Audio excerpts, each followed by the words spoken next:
வணக்கம் நண்பர்களே. ஒரு சிறிய இடைவெளிக்கு பிறகு மீண்டும் இந்த காணொளியில் உங்களை சந்திப்பதில் மிக்க மகிழ்ச்சி. கம்பராமாயணத்தில் ஒரு முக்கியமான பகுதியை பார்த்துக்கிட்டு வர்றோம்.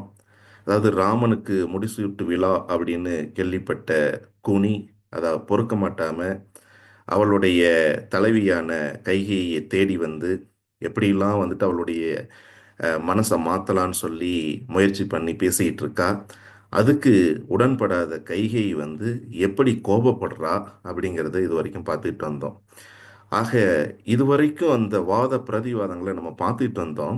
ஆனால் இப்போ இருந்து கூனி பேசக்கூடிய பகுதி தான் இந்த கம்பராமாயணத்தினுடைய ஒரு முக்கியமான பகுதின்னே சொல்ல முடியும். அதாவது கைகை திட்றா அப்படிங்கிறத கடந்த காணொளியில் சொல்லியிருந்தேன். கைகை கோபமுட்டு திட்டுன உடனே இவ போயிரல. கூனி என்ன பண்றான்னா, அவளுக்கும் வந்துட்டு கோபம் வருது, வேதனை மேலிடுது. அப்ப அப்பதான் வந்துட்டு பொறுக்கவே மாட்டாம நீல பைத்தியக்காரிடி அப்படிங்கிறா கைகையை பார்த்து. யாரு? கூனி நீல பைத்தியக்காரி. ஏன்னா இப்ப நீ எடுக்கிற முடிவுனால நீ மட்டும் இல்ல, உன் பையனும் சேர்ந்துதான் கஷ்டப்பட போறான் அப்படின்றா. வேதனை கூனி பின் வெகுண்டு நோக்கி அப்பேதையை பித்தி நீர் பிறந்த சேயுடும் நீ துயர்படுக, நான் நெடிது உன் மாற்றவள் தாதியர்க்கு ஆள் செய்ய தரிக்கிலேன் என்றாள். அது என்ன சொல்றா? அவ கோபப்பட்டு வெகுண்டு கைகையை பார்த்து, பைத்தியக்காரி, இப்ப நீ எடுக்கிற முடிவுனால நீயும் உன்னுடைய மகனான பரதனும் கஷ்டப்படுங்க. ஆனா இப்ப உன்னுடைய முக்கியத்துவம் இழக்கிறியா? உன் பையன் அரசனாகலையா? இப்போ நீங்களாம் முக்கியமற்றவங்கள் ஆகும்போது உனக்கு வேலைக்காரியான எனக்கு மட்டும் என்ன முக்கியத்துவம் இருக்கும்? அவ என்ன சொல்றா? அப்ப என்ன ஆகும்னா, ராமன் வந்து அரசனாயிட்டானாக்க கைகை கோசலையினுடைய கை வந்து உயர்ந்துடும். கோசலையினுடைய கை உயரும் போது என்னுடைய நிலைமை என்ன ஆகும்னா, அவளுக்கு நான் வந்து தோழியா போக மாட்டேன், வேலைக்காரியா போக மாட்டேன். அவளுடைய வேலைக்காரிங்களுக்கு பணிவிடை செய்யக்கூடிய வேலைக்காரியை ஆக்கிடுவாங்க. நான் இன்னும் இருக்கக்கூடிய மீதி நாட்களை வந்து கோசலையனுடைய வேலைக்காரியினுடைய வேலைக்காரியா போய் வேலை செய்யணுங்கிற அவசியமெல்லாம் எனக்கு கிடையாது அப்படின்னு வந்து சொல்லு. சிவந்தவாய் சீதையும் கரிய செம்மலும் நிவந்த ஆசனத்து இனிது இருப்ப நின்மகன் அவந்தனாய் வெறுநிலத்து இருக்கலான போது உவந்தவாறு என் இதற்கு உறுதியாது என்றாள். அது கோவை பழம் போன்ற சிவந்த உதடுகளை கொண்ட சீதையும் கரிய திருமேனியை கொண்ட ராமனும் சிம்மாசனத்தில் உட்காந்துருப்பாங்க. அப்ப உன் மகனுக்கு அவன் ஒரு சாதாரண ஆள் தானே, அவனுக்கு ஒரு சரியான இருக்க கூட கிடைக்காது. அப்ப வெறும் நிலத்துல ஒண்ணும் இல்லாதவனா அவன்தான் வெறும் நிலத்து இருக்கலான போது அதை பார்த்து சந்தோஷப்படுறதுக்கு உனக்கு ஏதாவது காரணம் இருக்கா? அஹ்? இது உனக்கு பைத்தியக்காரத்தனமா தெரியல? அப்படி இருக்கும்போது உன்னுடைய முடிவில் நீ இவ்வளவு உறுதியா இருக்கிறது என்ன காரணம் அப்படின்னு சொல்லிட்டு கேட்கிறான். மறந்திலல் கோசலை உறுதி மைந்தனும் சிறந்தனல் திருவினில் திருவும் எய்தினான் இறந்திலன் இருந்தனன் என் செய்து ஆற்றுவான் பிறந்திலன் பரதன் நீ பெற்றதால் என்றாள். அது நீ மறந்துட்ட. உறுதியா கோசலையினுடைய மகனான ராமன் வந்து செல்வத்திற்கெல்லாம் செல்வமான அரச செல்வத்தை அடைஞ்சிட்டான். ஆனா உன்னுடைய மகன் பரதன் வந்து இருந்தாலும் உயிரோடு இருந்தாலும் அவன் இறந்தவனாக கருதப்படுவான். இறந்திலன் இருந்தனன் என் செய்து ஆற்றுவான், என்ன செஞ்சு பொழைப்பான்? அவன் பிறக்கலன்னே நினைச்சுக்க. பிறந்திலன் பரதன் நீ பெற்றதால், உனக்கு உன் வயிற்றுல வந்து மகனா பிறந்ததுனால அவன் பிறக்கலன்னே நீ நினைச்சுக்க அப்படின்ற. சரதம் இப்புவியலாம் தம்பியோடும் இவ்வரதனை காக்குமேல் வரம்பில் காலமும் பரதனும் இளவலும் பதியின் நீங்கி போய் விரத மாதவம் செய்ய விடுதல் நன்றி என்றாள். அது இந்த எல்லையற்ற பூமியை வரதன் அப்படின்னா ராமன் தம்பியோடும் வரதனை காக்குமேல். லட்சுமணன் எப்பயும் ராமன் கூடயே இருக்கான், அதனால அவனுக்கு இளவரசு பட்டம் கிடைச்சிடும். அதனால் இந்த எல்லையில்லாத பூமியை வந்து ராமன் அரசனாகவும் லக்குவன் வந்து இளவரசனாகவும் ஆட்சி செய்வாங்க. ஆக மீதி இருக்கக்கூடிய இந்த காலம் முழுசுக்கும் உன் மகனான பரதனும் இன்னொரு இளவல் இருக்கான்ல சத்ருக்கனன், அவங்க ரெண்டு பேரும் பேசாம இந்த அரண்மனையை விட்டு இந்த நாட்டை விட்டு போய் ஏதாவது வந்துட்டு மீதி இருக்கக்கூடிய காலத்தை வந்துட்டு தவம் செஞ்சு கழிச்சிட்டு போகட்டும் அப்படின்றார். பரதனும் இளவனும் பதியின் நீங்கி போய் விரத மாதவம் செய்ய விடுதல் நன்று என்றாள். பன்னொரு கடகரி பரதன் பார்மகள் கண்ணுறு கவினராய் இனிது காத்த மண்ணுறு முரசுடை மன்னர் மாலையில் எண்ணுற பிறந்திலன் இரத்தல் நன்று என்றாள். அதாவது நன்கு அலங்காரம் செய்யப்பட்ட யானை. அந்த யானை மேல வந்துட்டு யாரு வலம் வருவாங்கன்னா அரசர்கள் தான் வலம் வருவாங்க. அலங்கரிக்கப்பட்ட யானையின் மீது அமர்ந்திருக்கக்கூடிய அரசர்கள் வீதி உலா வரும்போது கீழே இருந்து நிலமகள் பார்ப்பாளாம். அவன் இந்த மன்னருடைய அழகை பார்த்து அவளுடைய கண்கள் வந்து வியப்பால் விரியுமா. அப்படி இருக்கக்கூடிய பதவியும் சுகபோகம் யாருக்கு கிடைக்கும்? இந்த மண்ணை காக்கக்கூடிய அரசர்களுக்கு தான் கிடைக்கும். அந்த அரசர்களுடைய வரிசையில் யார் இருக்க போறாங்கன்னா ராமன் தான் இருக்க போறான். உன்னுடைய மகன் பரதன் கிடையாது. அதனால அவன் பிறந்து இருக்கிறத விட செத்து போறது நல்லது. மண்ணுறு முரசுடை மன்னர் மாலையில் எண்ணுற பிறந்திலன் இரத்தல் நன்று என்றாள். அதோட விட்டாலா? பாக்கியம் புரிந்திலா பரதன் தன்னை பண்டு ஆக்கிய பொலன் கழல் அரசன் ஆணையால் தேக்குயர் கல் அதர் கடிது கேள் இடை போக்கிய பொருள் எனக்கு இன்று போந்ததால் அப்படின்றார். அது பாக்கியம் புரிந்திலா பரதன் தன்னை, கொஞ்சம் கூட அதிர்ஷ்டமே இல்லாத பரதன் வந்து இப்ப இங்க இல்லை, அயோத்தியில் இல்லை. ஏன் அப்படின்னா தசரதன் வந்து ஒரு வேலை நிமித்தமா அவங்களுடைய தாத்தா நாட்டுக்கு கேகய நாட்டுக்கு அனுப்பியிருக்கான். அந்த அயோத்தியிலிருந்து கேகய நாடு இன்னொரு பக்கத்தில் இருக்கக்கூடிய நாடு. அந்த கேகய நாட்டுக்கு போற வழியெல்லாம் நன்கு நெடிது உயர்ந்து கிடைக்கக்கூடிய அந்த தேக்கு மரங்கள் இருக்கான். அந்த தேக்கு மரங்களுக்கு ஊடாக போகக்கூடிய பாதை வழியா அயோத்தியிலிருந்து கேகய நாட்டுக்கு பரதனை எதுக்காக அனுப்பி வச்சிருக்கான் தசரதன் அப்படிங்கிறது எனக்கு இன்னைக்கு தான் தெரியுது. ஏன்னா ராமனுக்கு முடிசூட்டுறதுங்கிற முடிவு எடுக்கும்போது பரதன் அங்கே இருந்தானா அவன் ஏதாவது அதுக்கு உடன்படாமல் எதிர்ப்பு தெரிவிக்கலாம் அப்படிங்கிற எண்ணத்தினால அனுப்பிட்டான் தசரதன் என்று பொருள்படும்படியா இந்த இடத்துல ஒரு ஒரு சின்ன இடைச்சொல்களையும் சேர்த்து போட்டு பார்க்கிறான்.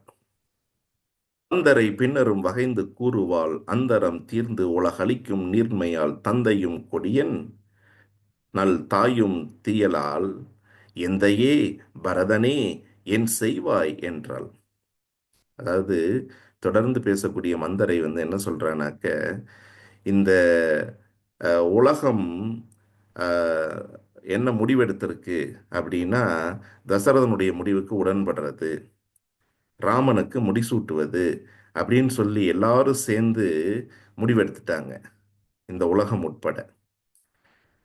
அந்த பரதனுடைய தந்தையான தசரதனும் கொடியவன் ஆயிட்டான். ஏன்னா பரதனுக்கு எதிரான முடிவெடுத்ததுனால கொடியவன் ஆயிட்டான். அவனோட அம்மாவான கைகேயும் தீயவள். ஆக எங்க அப்பா, என் ஐயா பரதா, நீ என்ன செய்வ? தந்தையும் கொடியனல் தாயும் தீயலால் எந்தையே பரதனே என் செய்வாய் என்றாள். அரசரில் பிறந்து பின் அரசரில் வளர்ந்து அரசரில் புகுந்து பேரரசியான நீ கரை செயற்கு அருந்துயர் கடலில் வீழ்கின்றாய், உரை செய்ய கேட்கிலை உணர்தியோ நீ என்றார். நீ பிறந்தது அரசகுலம், வளர்ந்தது அரசகுலம், நீ புகுந்தது அரசகுலம், அங்க நீ பேரரசி. என்ன தசரதனுடைய பேரரசி நீ.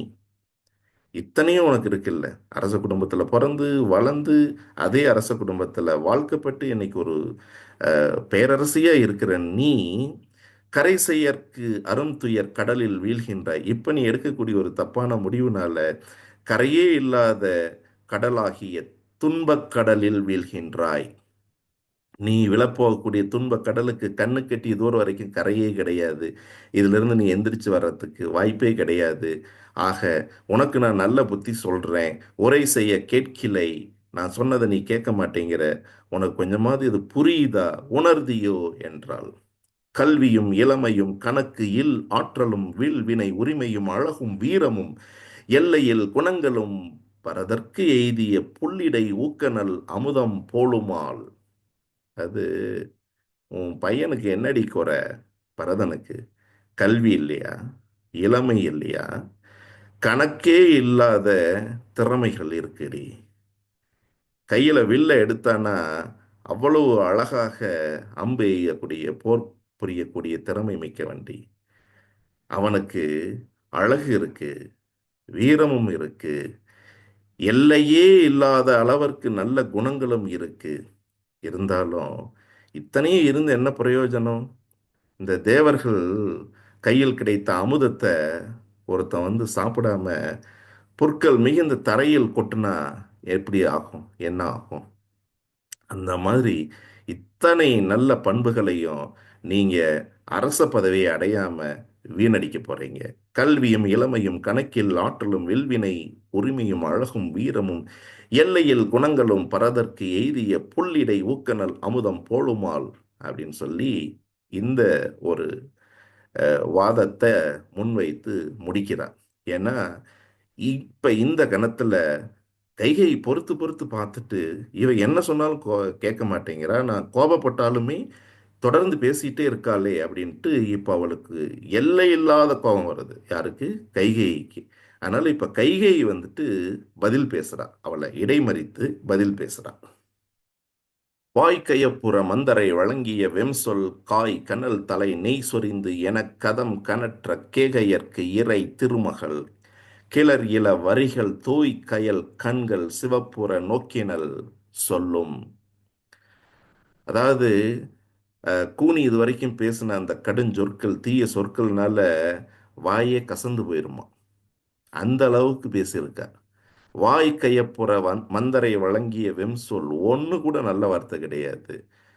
அது மட்டும் இல்லை, அவ பேசுனது எல்லாமே எப்படின்னா, இந்த அப்படியே புகஞ்சிக்கிட்டு இருக்குது பாருங்க நெருப்பு, அதுல அப்படியே அண்டா அண்டாவா நெய்யை கொட்டின மாதிரி காய்கனல் தலைநெய் சொரிந்து அப்படிங்கிற அளவுக்கு அஹ், ஒரு ஒரு கோபக்கனலை வந்துட்டு கைகைக்கு கூட்டியிருக்கு. அப்ப என்ன இருக்கு, அவ கண்ணு வந்து கோபத்தால சிவக்குது. ஒரு சிலருக்கு கண் சிவக்கும் போது பார்த்தீங்கன்னா அந்த கண்ணுக்குள்ள போகக்கூடிய நரம்புல இல்லை ரத்த நாளங்கள் வந்து ரத்தம் போய் வரி வரியா சிவப்பு வரிகள் தெரியும். அந்த மாதிரி அவளுக்கு தெரியுதுங்களாம். யாருக்கு? கேகையனுடைய திருமகள், கேகையர்க்கு இறை திருமகள், அந்த ஒரு தெய்வாம்சம் பொருந்திய கேகையனுடைய மகளான கைகேயிக்கு கிளர் இள வரிகள் தோய் கயல் கண்கள் சிவப்புற நோக்கினள். என்ன, அந்த இளம் வரிகள் வந்து கண்கள்ல தோய்ந்து அந்த மீன் போன்ற கண்கள் அப்படியே ரத்த சிவப்பா இருக்கான். அப்ப அந்த கண்ணை வச்சு கூனிய முறைச்சு பார்த்து பேசுறா அப்படின்னு சொல்லிட்டு சொல்றாங்க. வெயில் முறை கதிரவன் முதலிய மேலோர் உயிர் முதல் பொருள் திறம்பினும் உரை திறம்பாதோர் மயில் முறை குலத்து உரிமையை மனு முதல் மரபை செயிர் உற புலை சிந்தையால் என் சொனாய் தீயோய். தீயவளே, தீயோய், தீயவளே, வெயில் முறை கதிரவன் முதலிய மேலோர், இந்த குலம் சூரிய குலம். அந்த சூரியன் தன்னுடைய கிரணங்களால் இந்த உலகை காக்கக்கூடியவன். அவ்வளவு உயர்ந்த இந்த உலகையே காக்கக்கூடிய அந்த சூரியனுடைய குலத்தில் உதித்த இந்த அயோத்தியனுடைய அரச வம்சம் உயிர் முதல் பொருள் திறம்பினும், அவங்க கிட்ட இருக்கிற செல்வமெல்லாம் போனாலும் சரி, அவங்களுடைய உயிரே போனாலும் சரி, உரை திறம்பாதோர், அவங்க சொன்ன சொல்லு மாற மாட்டாங்க. மயில்முறை குலத்து உரிமையை மனுமுதல் மரபை செய்யர் உற புலை சிந்தையால் என் சொன்னாய். இந்த மயில் முறையில் வந்த மனு தர்மத்தை பின்பற்றி வந்திருக்கக்கூடிய மரபை சேர்ந்த இந்த அயோத்தியனுடைய அரசகுலம் தான் சொன்ன சொல்ல வந்து எப்பவுமே மாற மாட்டாங்க. ஆனா உன்னுடைய புலை சிந்தையால், உன்னுடைய தீய சிந்தனையால் அவங்க சொன்ன சொல்லையே நீ வந்துட்டு மாத்துறதுக்கு நீ வந்து முயற்சி பண்றியாடி கெட்டவளே அப்படின்னு சொல்லிட்டு சொல்றா. அப்படி சொல்லிட்டு இப்போ ஒரு பாட்டு சொல்றா பாருங்க. இந்த இடத்துல தான் கைகேயினுடைய மனசு அவளையும் அறியாமல் மாறிக்கொண்டிருக்கிறது அப்படிங்கிறத கம்பர் வச்சிருக்காரு. எனக்கு நல்லையும் அல்லை நீ, என் மகன் பரதன் தனக்கு நல்லையும் அல்லை. அத்தருமமே நோக்கின் உனக்கு நல்லையும் அல்லை. வந்து ஊழ்வினை தூண்ட மனக்கு நல்லன சொல்லினை மதியிலா மனத்தோய் அப்படிங்கிறார். இவ்வளவு தர்க்கங்கள் நீ பண்ணிட்டு இருக்கீல்ல, இதனால நீ எனக்கு நல்லவளே கிடையாது. எனக்கு நல்லது நினைக்கக்கூடிய என்னுடைய தோழியே கிடையாது. எனக்கு நல்லையும் அல்லை நீ, என் மகன் பரதன் தனக்கு நல்லையும் அல்லை. இது நாள் வரைக்கும், இல்ல இது வரைக்கும் அவன் மனசுக்குள்ள என்ன இருக்கு? ராமன் என்னுடைய மூத்த மகன், பரதன் என்னுடைய இளைய மகன் அப்படின்னு கைகேயி நினைச்சிட்டு இருக்கா. அப்படிதான் சொல்லிட்டு இருக்கா. முன்னாடி காணொளிகள்ல கூட இந்த இதற்கு முன்னாடி அவங்களுக்கு நடக்கக்கூடிய விவாதங்கள்ல அவ வந்து ராமனை தன்னுடைய மகன் அப்படின்னு எப்படி சொல்லிட்டு இருந்தான்னு பார்த்தோம். ஆனா இந்த இடத்துல என்ன சொல்றா? எனக்கு நல்லையும் அல்லை நீ, என் மகன் பரதன் தனக்கு நல்லையும் அல்லை. ஆனா உலகினுடைய தர்மத்தை வச்சு பார்த்தோம்னா கூட நீ உனக்கே நல்லவ கிடையாதுடி. அத்தருமமே நோக்கின் உனக்கு நல்லையும் அல்லை. உனக்கு நீ ஏதோ போன ஜென்மத்துல பண்ணுன பாவம் வந்து உன்னை இப்ப தூண்டி விடுது. அதனால உன் மனசுக்கு நல்லதுன்னு பட்டதை வந்து நீ சொல்றியே தவிர உனக்கு கொஞ்சம் கூட அறிவு கிடையாது. என்ன? வந்து ஊழ்வினை தூண்ட மனக்கு நல்லன சொல்லினை மதியிலா மனத்தோய். அடப்போடி அறிவு கெட்டவளே அப்படின்னு சொல்லி திட்டுறான். பிறந்து இறந்து போய் பெறுவதும் இழப்பதும் புகழேல் நிறம் திறம்பினும் நியாயமே திறம்பினும் நெறியின் திறம் திறம்பினும் செய்தவம் திறம்பினும் செயிர்தீர் மரம் திறம்பினும் வரன் முறை திறம்பதுல் வழக்கோ அப்படிங்கிறார். அதாவது ஒரு ஒரு மனிதன் இந்த பூமியில பிறந்து வாழ்ந்து இறந்து போனதுக்கு பின்னாடி அவர்களுடைய புகழ் வந்து எந்த அளவுக்கு நிலைச்சிருக்கு அப்படிங்கிறது அவங்க வாழ்ந்த வாழ்க்கையை பொறுத்தது. ஆனா அந்த புகழுக்காகத்தான் வாழணும் அப்படின்னா இந்த பூமியில வந்துட்டு கிட்டத்தட்ட 100க்கு 99 பேர் வாழவே முடியாது. பிறந்து இறந்து போய் பெறுவதும் இழப்பதும் புகழே. ஆனா என்னன்னா இந்த உலகத்துல எது வேணும்னாலும் வந்துட்டு மாறி போலாம். நிறம் திறம்பினும் நியாயமே திறம்பினும் நெறியின் திறம் திறம்பினும் செய்தவம் திறம்பினும் செயிர்தீர் மரம் திறம்பினும். நிறம் திறம்பினும்னா ஒளி, அது என்னுடைய இயற்கை குணத்திலிருந்து மாறுபடலாம். நியாயம் கூட வந்துட்டு ஒரு கட்டத்துல தெரிஞ்சு போயிடலாம். நேர்மை வந்து தெரிஞ்சு போகலாம். நெறியின் திறம் திறம்பினும் அது கூட கெட்டு போகலாம். நாம செஞ்ச தவம் இருக்கு பாருங்க, அதுவும் கெட்டு போகலாம். செய்தவம் திறம்பினும் இல்ல ஒருத்தனுடைய வீரம் கூட குற்றமுடையதாக மாறலாங்க. செய்தவம் திறம்பினும் செயிர்தீர் மரம் திறம்பினும். நம்ம ஒரு வாழ்க்கையினுடைய வரன்முறை நெறிமுறைன்னு வச்சிருக்கோம்ல, அந்த வரன்முறை திறம்புதல் வழக்கோ அது கெட்டு போறதுக்கு விட்டுறலாமா? அஹ்? அரசன் ஆணையை பிறப்பிச்சிருக்கான். எல்லாரும் அதை ஏற்றுக்கிட்டு ராமனுடைய பட்டமளிப்பு விழாவுக்கு தயாராகிட்டு இருக்காங்க. அப்படி இருக்கக்கூடிய சூழ்நிலையில் நீ வந்து இந்த மாதிரி சொல்லி நான் போய் கேட்டேன்னா இப்போ உலகத்தில் எது வேணாலும் கெட்டு போகலாம். ஆனால் இந்த நடைமுறைகள் வரன்முறைகள் கெட்டு போகக்கூடாது அப்படிங்கக்கூடிய அந்த மரபையே நான் கெடுத்தோல் ஆயிட மாட்டேனா? என்ன பேசுற நீ? போதி என் எதிர் நின்று நின் புன்பொறி நாவை சேதி யாது இது பொருத்தனன் புறம் சிலர் அறியின் நீதி அல்லவும் நெறிமுறை அல்லவும் நினைந்தாய் ஆதி ஆதலின் அறிவிலி அடங்குதி என்றான். அதனால என் எதிரில் நிக்காதடி, போய் தொலை அந்த பக்கம் அப்படிங்கிறான். போதி என் எதிர் நின்று நின் புன்பொறி நாவை சேதியாது இது பொருத்தனன். இதுவரைக்கும் நீ இவ்வளவு கேவலமா கெட்ட எண்ணத்தோட பேசுன பாரு, அந்த பேசுறதுக்கு காரணமா இருந்துச்சு பாரு, அந்த நாக்க அறுக்காம நான் இது வரைக்கும் பொறுமையா இருக்கேன்ல, அதனாலதான் நீ பேசிட்டு இருக்கியா? நான் வேணும் அப்படி அமைதியா இருக்கலாம். ஆனா வெளியில யாராவது இதை கேட்டாங்கன்னு வையேன், என்ன நடக்கும் தெரியுமா? புறம் சிலர் அறியின் நீதி அல்லவும், நீதிக்கு புறம்பா நம்ம செயல்படுறோம்னு நினைக்க மாட்டாங்க. நெறிமுறை அல்லவும் நினைந்தாய் ஆதி. நீ நினைச்ச ஆதி முதற்கொண்டு நீ நினைச்சு பேசுனது அத்தனையும் உலகினுடைய நெறிமுறைக்கு மாறுபாடானது. ஆதலின் அறிவு கெட்டவளே, அறிவிலி, அடங்குதி, நீ அடங்கி போ, இங்கிருந்து கிளம்பி போ அப்படின்னு சொல்லி கைகையை முடிச்சா. ஆனா கூனி அடங்குவாளா? தொடர்ந்து வாதங்களை முன்வைக்கிறாள். அந்த வாதங்கள் தான் கொஞ்சம் கொஞ்சம் அவளுக்கே தெரியாம மனசு மாறிக்கிட்டு இருக்கக்கூடிய கைகேயிக்கு அவளுடைய மனதை முழுமையாக மாற்றச் செய்தது. அதை பற்றி அடுத்த பகுதியில் பார்ப்போம். அதுவரை அன்பு வணக்கம் கூறி விடைபெறுகிறேன். நன்றி, வணக்கம்.